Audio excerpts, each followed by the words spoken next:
Hello friends, आज हम बात करेंगे अगर लोन लेने के लिए रिकवरी एजेंट आपको धमकाएं, परेशान करें, आपके घर पे चक्कर काटें, आपको फ़ोन करके धमकी दें तो आपको क्या करना चाहिए, आप उनके ऊपर क्या कानूनी कार्रवाई कर सकते हो। आज हम इस वीडियो में इस बारे में विस्तार से जानेंगे। तो कई बार बैंकों के नाम पर रिकवरी एजेंट लोन लेने वालों को परेशान करते हैं और धमकाते हैं। ऐसी स्थिति तब आती है जब लोन लेने वाले किसी वजह से वक्त पर किस्त नहीं भर पाते। ऐसी घटनाएं भी सामने आती हैं जब रिकवरी एजेंट लोन लेने वालों की गाड़ी भी उठा लेते हैं। रिकवरी एजेंट जब कानून अपने हाथ में लें तो हम क्या कर सकते हैं, आइए इस बारे में हम विस्तार से जानते हैं। और ऐसी स्थिति में आपके पास कौन कौन से रास्ते हैं। जब बैंक, फाइनेंस कंपनी या लोन देनदार समय पर किस्त न मिलने पर ग्राहक या उसके रिश्तेदार को धमकाने लगते हैं, उनके पास रिकवरी एजेंट के फ़ोन आते हैं।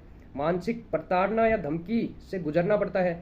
ऐसी स्थिति में ग्राहक यानी लोन लेनदार सीधे पुलिस में शिकायत कर सकता है, जिसके बाद रिकवरी एजेंट के खिलाफ कानूनी कार्रवाई हो सकती है। लोन गाड़ी के लिए हो या फिर क्रेडिट कार्ड पर लिया गया हो, लोन लेने से पहले एग्रीमेंट पर सिग्नेचर करते वक्त ग्राहक को यह सुनिश्चित करना चाहिए कि एग्रीमेंट की सभी शर्तें पढ़ ली गई हैं। पढ़कर ही सिग्नेचर करें या फिर किसी कानूनी जानकार से सलाह लें। जब लोन लिया जाता है तो पेमेंट के लिए जिस अकाउंट की डिटेल दी जाती है, यह सुनिश्चित करें कि उस अकाउंट में तय तारीख पर किस्त के पैसे रहें। जब बैंक आदि से लोन लिया जाता है तो बैंक और ग्राहक के बीच आर्बिट्रेशन एक्ट के तहत भी करार होता है।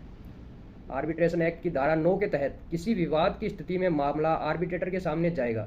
ऐसी स्थिति में अगर किसी की किस्त का पेमेंट नहीं होता है तो बैंक या लोन देनदार संस्थान को अधिकार है कि वह आर्बिट्रेशन में मामला ले जाए और कॉम्पिटेंट अथॉरिटी के आदेश के तहत कानूनी कार्रवाई करें।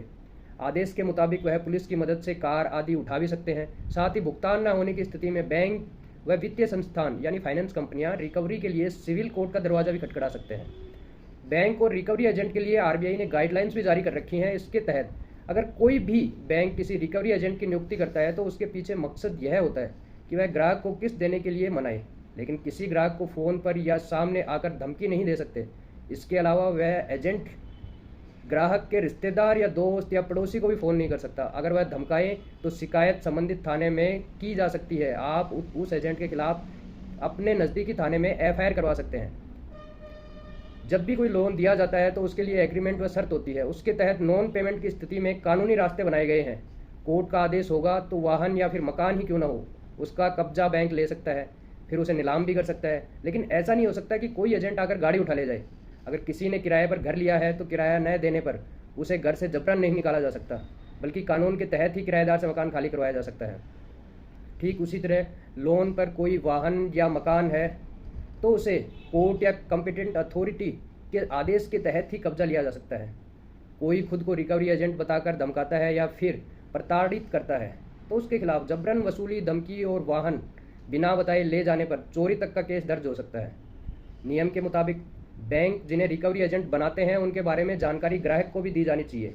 साथ ही रिकवरी एजेंट के फ़ोन नंबर आदि की डिटेल भी ग्राहक को दी जाती है, जिसमें उस नंबर पर ग्राहक बात कर सकें। रिकवरी के सिलसिले में एजेंट ग्राहक के बताए समय और स्थान पर ही आ सकता है। साथ ही तय समय सीमा में ही वह फ़ोन कर सकता है। रिकवरी एजेंट को अपने साथ आई कार्ड और अथॉरिटी लेटर लाना होगा। अगर एजेंट को पेमेंट करने की बात हो तो भी ग्राहक को ऑनलाइन या फिर चेक से पेमेंट करनी चाहिए। साथ ही अगर किसी बैंक या फाइनेंस कंपनी में लोन अमाउंट चुका दिया गया हो तो उसका नो ड्यूज सर्टिफिकेट आपको ज़रूर लेना चाहिए। अगर आप भी ऐसी किसी एजेंट से परेशान हैं या फिर आपको कोई धमका रहा है तो ज़रूर आप अपने नज़दीकी थाने से संपर्क करें। ऐसे किसी भी एजेंट से ना घबराएं ना डरें, वह आपका कुछ भी नहीं कर सकता।